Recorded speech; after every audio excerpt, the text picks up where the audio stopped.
អរគ្នានៅក្រោយខ្នងនេះគឺជ្រោះស្ពែមិត្តតែអ្នកភូមិខ្លះគឺហៅថាជ្រោះព្រះនិមិត្តចុចហើយកាមេរ៉ាមែនអូខេស្អាតផងមែនតើដូចឃើញខាងក្រោយចឹងនេះគឺវាច្រាំងបាក់តើ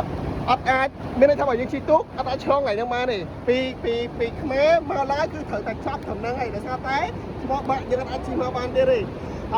ស្អាតផងមែនតើជាពិសេសគឺខែប្រាំងហ្នឹងឯង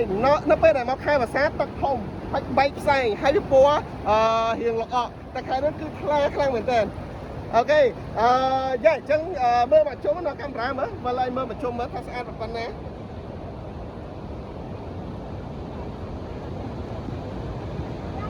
នេះភ្ញៀវទេសចរគាត់ប្រាំងមកពីប្រាំងមកលេងនៅទឹកជ្រោះសុភមិត្តអូខេយ៉ាកុំឲ្យមានអូវែងពេកប៉ុណ្ណឹងបានហើយបាយបាយ